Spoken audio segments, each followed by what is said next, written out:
자, 안녕하세요. 자, 이번 시간에는 이제 부동산 공법을 배우기 위해서 그래도 개념 이해에서 우리가 이제 6개의 법률을 배울 건데, 우리가 법률이라고 할 때도 있고 법령이라고 할 때도 있고 뭐 예를 들어 그냥 법이라고 할 때도 있어요. 보통 우리가 건축법이다, 뭐 건축법률이다, 건축법령이다, 이거 구분도 안 되고 책을 읽고 있으면 이게 무슨 말인지 이해가 안 되는 경우가 많아서, 그래서 법의 구성 원리 정도는 이 기초 개념 이해 과정에서 좀 다루고 가야 되지 않을까. 이거는 이제 기본 시간에는 할 수가 없어요. 이런 것들을 설명하고 하면 진도를 못 나가기 때문에, 그래서 개념 이해 때 여러분들의 이해를 돕기 위해서 좀 쉽게 하기 위해서 설명을 드리는 건데, 자, 옛날 얘기를 한번 해볼게요. 옛날 얘기는 어떤 얘기냐면, 이 두 명이 길을 가고 있었어요. 옛날에 길을 가고 있었는데, 지나가다가 어깨가 부딪힌 거야. 어깨 부딪혔어? 그럼 이제 둘이 이제 분쟁이 생기겠죠. 일단 부딪힌 사람이 미안합니다, 죄송합니다 이래야 되는데, 이게 지나가다가 딱 어깨를 부딪히고 나니까, 너 몇 살이니? 뭐 미안하다 말도 안 해? 뭐 이런 식으로 이제 분쟁이 싹 트기 시작해요. 그래서 이 사람이 나 먹을 만큼 많이 먹었다, 막 이런 식으로 나오는 거야. 그럼 이제 이 둘 간의 분쟁은 누군가가 중재를 하는 사람이 필요해진다. 그러면 이 옛날에 이 마을에 가장 덕망이 높은 사람이 하나 있을 거 아니에요? 이 해결하기 위해서 둘이 가는 거야. 되게 덕망이 높으신 분한테 이거 도대체 해결 좀 해주십시오 라고 찾아갔어. 그래서 감투 쓰고 있죠. 감투 쓰고 있는 거야. 그럼 이 사람이 얘기를 들어보니, 너가 지나가면서 어깨를 툭 쳤으면 죄송하다는 한마디면 끝날 걸. 니네 왜 그런 거니? 그러면서 다툼이 막 생기고 폭력 사태가 일어나고 하면 누군가 한 명은 벌을 줘야 될 거 아니에요? 그래서 야, 너가 지나가면서 네가 어깨를 쳤으면 그로 인해서 이 사람이 상해를 입었으니까 너는 벌을 받아야겠다. 너는 형벌, 곤장 10대 처한다. 곤장 10대면 거의 초죽음 됩니다, 이거. 근데, 그럼 이거를, 이분이 이 동네에서 가장 덕망이 높은 사람이니까 해결을 했지만, 문제가 계속적으로 또 발생할 수 있고, 또 발생할 수 있는데, 그런 상황에서 이분이 돌아가셨어요. 돌아가셨어. 그럼 누군가가 또 이어서 뭔가를 해결할 해결사가 있어야 될 거 아니에요? 뭐 이렇게 계속 불편하니까 어떻게 하는 게 가장 좋겠냐? 이 여러 가지 문제들이 발생했을 때 내가 죽더라도 이렇게 해결해라 라고 글귀로 쓰기 시작한 거예요. 글귀로. 글귀로. 그럼 글로 남겨놓을 테니 이제는 이것으로 해결하거라 라고 생각하시면 돼요.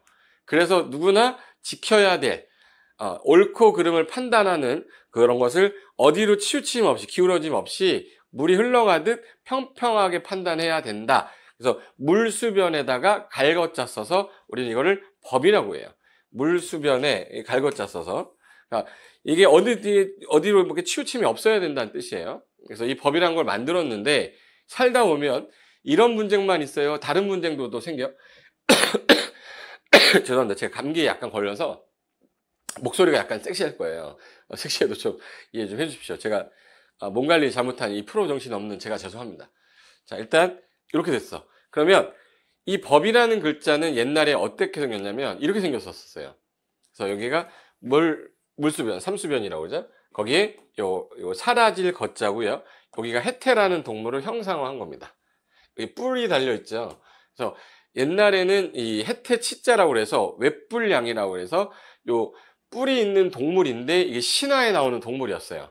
그래서 시시비비를 가리려고 갖고 있는 능력이 있는 동물인데, 이 죄가 있는 자에게 갖다 대면 뿔이 싹 사라진대요. 이 뿔이 사라진다 해서 사라질 거자야.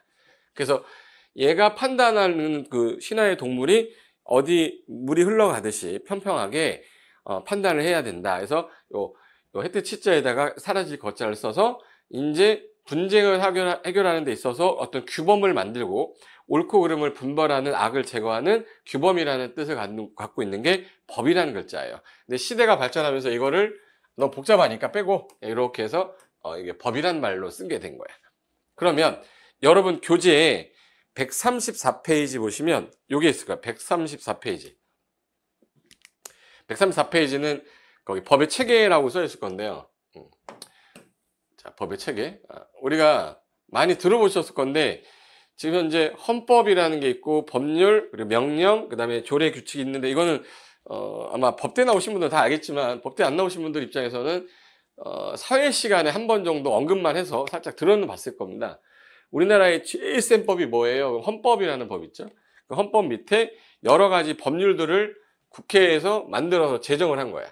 제정을 하면서 법률이라는 게 하나, 둘, 처음엔 3개 있다가 점점 많아졌겠죠. 규제를 해야 되다 보니까 이런 법이 너무 많아졌는데 이 법 하나하나 가지고 모든 걸 규제할 수가 없어. 이 법조문의 내용 갖고. 그러면 아주 세부적이고 빨리빨리 바꿔야 되는 것들을 그러면 하위 법령이라고 해서 명령이라고 해서 시행령과 시행규칙 2개로 분류해서 시행령은 대통령이 공포하자마자 바로 시행하는 건데 이 체계가 이렇게 돼 있는데 이 말을 이해하기 위해서 제가 설명을 좀 해볼게요. 자, 우리나라의 법이 공법 관련된 건 한 350여 개 법률이 있는데 그 법률들 중에서 우리가 시험에 들어가 있는 건 6개 법이에요. 6개 법이 어디에 들어가 있냐면 이 국토기본법이라는 법은 있거든요. 근데 요거 있는데 요거 시험범위가 아닌 거야. 시험범위가 아니고 우리 국토의 계획 및 이용에 관한 법률이라는 게 요게 12문제 나왔던 법률이고 그다음에 이 12개 나오는 이 법률을 제외하고 건물에 관련된 거, 토지에 관련된 법률들이 또 있어요. 그래서 개발하기 위해서 건물 질 때 건축법, 주택법, 그리고 개발할 도시개발법, 정비법, 그리고 보존을 위한 농지 산지관리법이 있는데 그중에 우리 농지법만 해서 제가 지금 동그라미 친 거 요 5개랑 국토계획법만 요거까지 총 지금 현재 6개 법이 이제 현재 이런 위치를 차지하고 있는데 이걸 뭐 외우라는 거 절대 아니니까 오해하지 않으셔도 돼.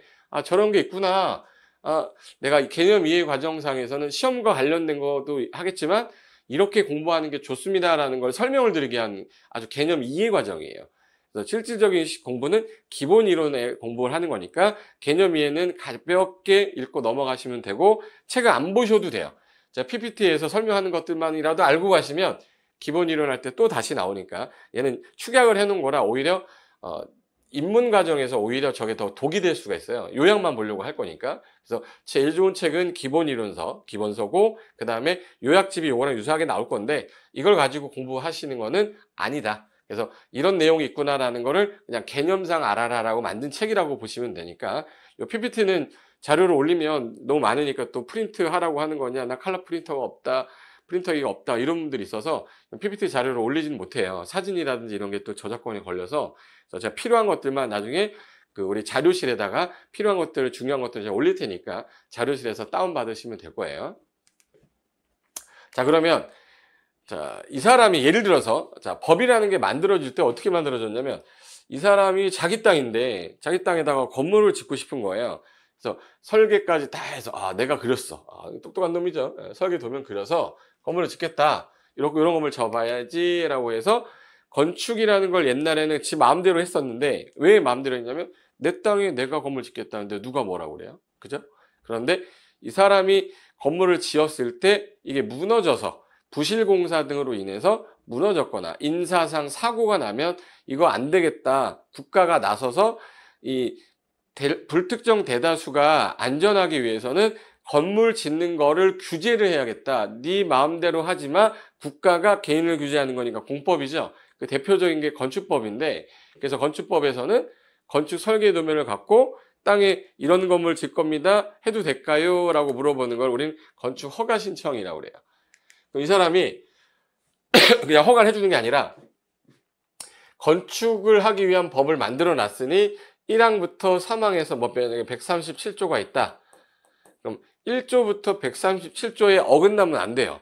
그래서 만약에 예를 들어서 3조에 허가를 받을 때 땡땡땡을 갖추어 허가를 신청해야 된다. 그럼 우리는 건축 허가를 동네에서 하는 거기 때문에 기초자치단체인 시군구에다 하게 돼 있어요. 그럼 시군구에 허가를 받아라. 그러면 허가를 받으려고 할 때 기준이 있을 거 아니에요? 그래서 허가를 신청하려고 그랬는데 그때 당시에 요 기둥이 예를 들어서 4층 정도 높이가 되면 기둥은 최소 15cm 이상은 되어야 된다. 이런 규정이 만약에 있었다고 해볼게요. 있었는데 내가 13cm 맞춰가면 허가가 안 나오는 거예요. 법규에 안 맞으니까. 그런데 신기술이 생겼어. 미국에서 기둥 10cm만으로 해도 이 자재를 쓰면 기존에 있던 기둥, 콘크리트 기둥이 받치던 그 힘보다 10배 이상 상승되는 그런 게 만들어진 거야. 그러면 기둥을 얇게 해가지고 공간을 더 활용할 수 있으니까 이 신기술을 도입해가지고 하려고 그랬는데 이게 미국에서 이 자재를 만들어낸 거예요. 그럼 이거 수입해서 얘가 이거 가지고 허가 신청을 들어가면 해줘야 되는 거잖아. 근데 법조문에는 없어요. 땡땡땡을 갖춰서 허가 신청해야 되는데 저 규정을 규제하는 법이 없는 거예요. 그럼 이거 어떻게 해? 이 규정이 없는데. 그래서 이렇게 하자. 땡땡땡을 갖추되 기타 필요한 것은 대통령령으로 정한다. 이렇게 해놨어요. 이건 이제 법이고, 법이에요. 법조문이 하나 있고 법을 하나 더 만들겠다는 거야. 이걸 건축법 시행령, 대통령이 공포한다 해서 대통령령이라고 하는데 이 시행령을 다른 말로 대통령령이라고 그래요. 그럼 여기서 건축법 시행령상 여기 8항에다가 건축법 3조에 따른 대통령령이 정하는 바는 여기다 이렇게 하잖아요. 그럼 이제 이 건축법이라는 거는 이거 국회 통과를 해야 되는데 국회 통과를 하면 이제 시간이 많이 걸리겠죠. 근데 이 신기술 도입했는데 통과를 해야 되는데 이게 개정을 하려고 여기를 바꾸려고 했더니 시간이 너무 많이 걸리는 거야. 만약 국회에서 맨날 쌈박질하고 있고 이러면 1년이 넘게 지나가 흘렀는데도 규정을 못 바꿨어. 그럼 1년 동안 이걸 못 하는 거야. 이건 너무 재산적 낭비죠. 그래서 빨리빨리 시행하기 위해서 시행령이라는 걸 만들었다고 보시면 돼. 그래서 여기다가 넣어놓고 이 자재를 썼을 때에는 10cm인 경우에도 허가를 해주겠다라는 규정이 나왔어. 그럼 바로 실시하면 되죠. 그러면 여기다가 이걸 개정할 필요가 없죠. 그래서 법조문은 항상 법률 있고 법률에 따른 시행령을 만들어 놓고 구체적이고 세부적인 거는 대통령령에서 정해라. 그래서 이걸 시행령이라고 부른다. 이렇게 했어요. 그래서 국회 통과 없이도 대통령이 공포하자마자 바로 효력 발생해버리는 겁니다. 그래서 만들어진 게 일단 대한민국 최고상위법인 헌법은 국가가 국민을 위해서 자 대한민국의 국민은 국가가 너의 재산권, 생명권, 뭐 예를 들어서 여러 가지 자유권 이런 것들을 보장해 주는 대신에 국가를 위해서 국민은 의무를 지겠다. 4대 의무를 지겠다. 뭐 국방의 의무, 납세의 의무 이런 걸 질 테니 당신들은 국가 말을 들어라. 그래서 얘 재산권을 보장해 준다고 그랬는데 헌법으로는 안 되니까 밑에다가 관련된 법을 하나 만들고 그 다음에 얘가 어떤 사람과 문제가 생겼어요. 그러니까 또 법을 만들고 하나씩 만들다 보니까 법은 계속 늘어나고 있어요. 근데 이 법을 만들다 보니까 어디 통과를 해야 된다고요? 법률이라는 거는 국회 통과를 해야 돼요. 그러다 보니까 불편하잖아요. 이게 빨리빨리 시행이 안 되고 해서 그러면 명령이라는 걸 만들겠다. 그래서 명령은 시행령 그리고 시행규칙인데 대통령령이라고 해서 이거는 대통령이 공포하고 이거는 각 부서에서 국토교통부령, 뭐 총리령, 뭐 훈령해서 요거보다 더 세부적으로 만든 거예요. 그래서 만들어 놓고 시행규칙, 시행령 해가지고 얘도 마찬가지로 1항, 2항, 3항, 4항 있고 얘도 1조, 2조, 3조, 4조가 있어. 법도 뭐가 있어요? 1조, 2조, 3조가 있어. 요것도 법이고 요것도 법이고 요것도 법인데 이걸 한꺼번에 부르고 싶은 거예요. 그래서 법률하고 명령을 한꺼번에 부르려고 그랬더니 우리 남자친구 줄여서 남친이라고 그러잖아요. 그럼 얘도 법령이라고 해야 되는데 법령 그러면 법 이름 같잖아요. 그래서 뒤에다가 붙여서 법령이라고 해요. 그럼 건축법령이라고 얘기하면 건축법률, 건축법 시행령, 건축법 시행규칙을 말하는 거야. 그래서 건축법, 건축법 시행령, 건축법 시행규칙에서 이 세 개의 법이 한꺼번에 부를 때 건축법령이다라고 하는 겁니다. 우리 농지법 배우겠죠? 그럼 농지법 시행령, 농지법 시행규칙 이렇게 되는 거야. 근데 여기서 가장 중요한 게 뭐냐? 주택법이 있고 주택법에 따른 시행령이 있고 시행규칙이 있는데 여기서 가장 기본 원리를 정해놓은 게 법이라 이게 중요하죠. 제일 중요하죠. 근데 그 와중에 세부적인 걸 여기다 넣어놨잖아. 그래서 시행령까지는 되게 중요한데 시행규칙은 서식, 양식 아주 세부적인 사항이라 여기까지는 시험에서 출제를 많이 하진 않아요.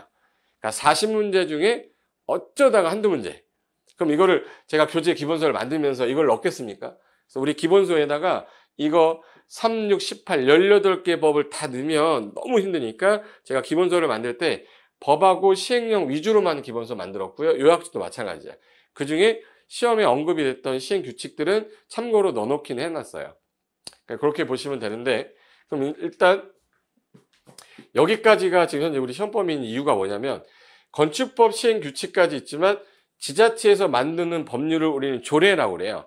이거는 국회에서 만드는 거고 이거는 지자체에서 만드는 자치법률이라고 그래서 그걸 조례라고 하는데 그러면 서울시 뭐 조례, 경기도 조례, 그러면 서울시 건축 조례가 있어요.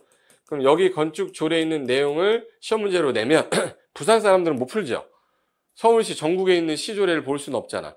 그럼 여기까지는 시험 범위 넣을 수가 없어서 여기는 조례 규칙은 시험 범위는 아니다. 그러다 보니까 법률, 시행령, 시행규칙 각 세 개의 법률을 공부하는데 그중에 규칙보다는 법하고 시행령 위주로 공부를 할 거다라고 보시면 돼. 근데 이거는 전부 다 글귀로 써 있기 때문에 중간에 필요하면 개정하고 바꾸려고 하면 우리가 행위제한은 전부 다 시행령에 갖다 놓을 수밖에 없는 거예요. 근데 이거는 글로 돼 있으니까 성문화돼 있어서 뭐라 부르죠? 성문법이라고 해요. 그런데 우리가 불문법이라는 거는 문서화되지 않은 거예요. 요 관습법이라는 건 들어본 적 있을 건데 혹시 지하철을 탔는데 제 자리에 앉았어요. 앉았는데 갑자기 어르신이 오셨어. 한 80대 되시는 노인이 이제 오셔가지고 이제 앞에 딱 섰어요. 그럼 자는 척 해야 돼요? 눈 뜨고 일어나야 돼요? 일어나야죠. 대한민국 국민이라면 이건 일어나야 되는 게 정상적인 사고방식이잖아요. 근데 안 일어나도 상관없어.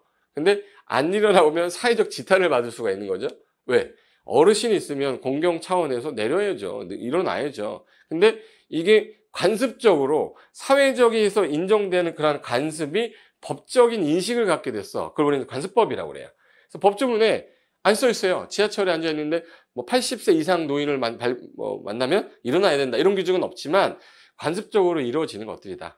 그리고 법원이 기존에는 법조문이 없는데 이런 일이 발생하니까 재판을 통해서 이렇게 함을 정한다라는 걸 판례라고 그래요. 그래서 이거는 기존에 성문화되어 있지 않았기 때문에 불문법에 속하는 거예요. 이렇게 돼 있구나 법이라는 게 이 정도 개념은 아셔야 되는데 그러면 볼까요?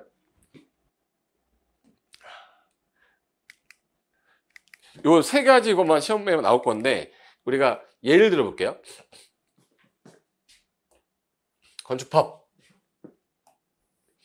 시행령, 다른 말로 대통령령, 건축법 시행규칙, 이건 국토교통부령이라고 그래요. 법조문이 다 1조, 2조, 1조 다 있죠. 다 있어요, 법조문이. 있는데 법 구성 보시면 3단으로 제가 해놓은 게 법, 시행령, 시행규칙이라 3단으로 비교하는 거야.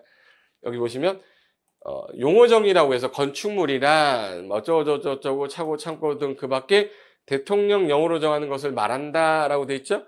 그럼 이 대통령령은 이 법조문이 없으니까 건축법 시행령 조문을 찾았더니 요 3조에 그 내용이 있더래요. 그럼 이 내용을 여기다 갖다 넣어야 하나의 완벽한 조문이 되는 거예요. 이해되셨죠? 그래서 완벽한 조문이 돼야 되는데 이거를 여러분이 3단으로 공부하면 헷갈리니까 우리 교수님들이 다 교재를 법하고 시행령, 시행규칙에 있는 것 중에 중요한 것들을 컨트롤 C에서 컨트롤 V를 붙이고 여러분이 이렇게 편하게 표도 만들고 그림도 그리고 단어를 읽게 스무스하게 단어를 바꿔놓은 게 기본서라고 보시면 돼요. 이해되셨죠? 그런데 여기 4번 보니까 뭐 설비란 어쩌고 저쩌고 그 밖에 국토교통부 령으로 정한다. 부령이라고 돼 있죠. 그럼 이건 시행규칙이니까 여기 갔더니 이 항목이 있어요. 그럼 여기 있는 항목을 여기다 갖다 놓으면 하나의 완벽한 조문이 되는 거예요. 그래서 건축법령이라고 하면 세 가지를 말하는 거고 건축법률 그러면 얘를 말하는 거고 건축법 시행규칙 그러면 이 시행규칙 그러면 이 부령 그리고 시행령 그러면 이 대통령령을 말하는 거다. 이제 이해되셨죠? 요렇게 해가지고 기본서를 6개 법을 제가 차근차근 하나씩 만들어 놓은 거예요. 그래서 대통령령은 이거고 요게 그 내용이고 부령이다 그러면 요 내용 갖다가 넣어라 이 뜻입니다. 그래서 부동산 공법이 우리 6개의 법률과 6개의 시행령과 6개의 시행규칙으로 이루어져 있댔죠.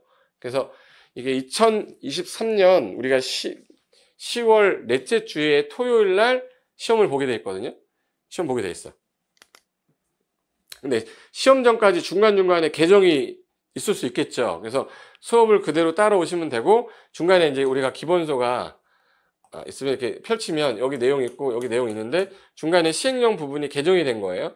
그럼 이 부분은 제가 프린트 드리면 이렇게 개정됐으니까 몇 조, 몇 항, 몇 조문을 지우고 이렇게 쓰세요라고 하는 게 프린트 형태로 올라갈 거예요. 개정이 되면. 근데 한 해의 개정이 워낙 많기 때문에 시험과 관련되지 않은 것들은 가급적 제가 뺄 거예요. 개정이 안 됐다라는 게 아니라 우리가 공부하는 데 있어서 개정됐다고 다 공부할 게 아니거든.